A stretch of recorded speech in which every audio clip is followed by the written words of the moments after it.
Inilah tanda-tanda yang sudah digenapi menjelang kedatangan Yesus yang kedua kali. 1. Perang, teror, dan keributan di sana-sini yang mempengaruhi jutaan manusia di seluruh dunia.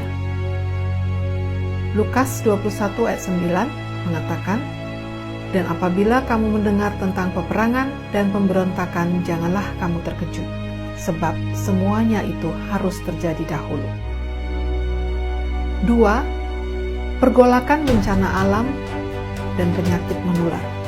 Di dalam Lukas 21 ayat 11 dikatakan, "Dan akan terjadi gempa bumi yang dahsyat, dan di berbagai tempat akan ada penyakit sampar dan kelaparan, dan akan terjadi juga hal-hal yang mengejutkan dan tanda-tanda yang dahsyat dari langit." Lukas 21 ayat 25, "Dan akan ada tanda-tanda pada matahari dan bulan dan bintang-bintang, dan di bumi bangsa-bangsa akan takut dan bingung menghadapi deru gelora laut." 3. Pengetahuan semakin bertambah maju. Kita bisa melihat begitu pesatnya perkembangan dan kemajuan teknologi dunia saat ini.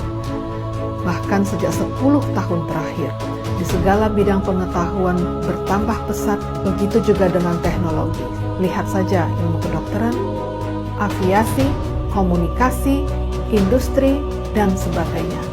Di dalam Daniel 12 ayat 4 dikatakan, "Tetapi engkau Daniel, sembunyikanlah segala firman itu, dan materaikanlah kitab itu, sampai pada akhir zaman banyak orang akan menyelidikinya, dan pengetahuan akan bertambah." 4. Munculnya pengolok-olok Tuhan. Mereka tidak percaya Tuhan, apalagi tentang akhir zaman dan kedatangannya yang kedua kali nanti. Bahkan ada juga pemimpin-pemimpin agama saat ini yang tidak sepenuhnya percaya akan pengajaran Alkitab tentang penciptaan, air bah, dan terutama tentang kedatangan Yesus yang kedua kali. Di dalam 2 Petrus 3 ayat 3-4 dikatakan, "Yang terutama harus kamu ketahui ialah bahwa pada akhir-akhir zaman akan tampil pengejek-pengejek dengan ejekan-ejekannya, yaitu orang-orang yang hidup menurut hawa nafsunya. Kata mereka, di manakah janji tentang kedatangannya itu? Sebab sejak bapa-bapa leluhur kita meninggal, segala sesuatu tetap seperti semula pada waktu dunia diciptakan."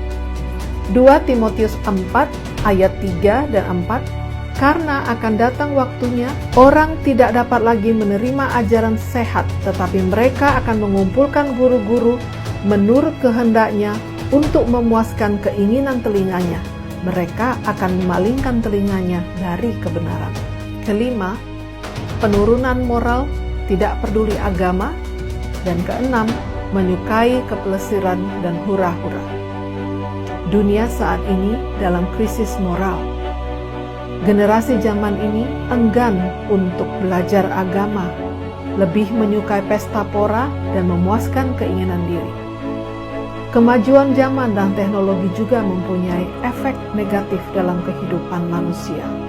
Tidak hanya anak-anak remaja, orang dewasa pun kini semakin banyak tidak peduli pada agama. Kegiatan ibadah adalah prioritas kesekian di atas kegiatan-kegiatan untuk menyenangkan diri dan keinginan hati. Mereka lebih memilih menghadiri pesta-pesta daripada menghadiri kebangunan rohani atau berada di dalam rumah Tuhan. Di dalam 2 Timotius 3 ayat 1-4 dikatakan, "Ketahuilah bahwa pada hari-hari terakhir akan datang masa yang sukar, manusia akan mencintai dirinya sendiri dan menjadi hamba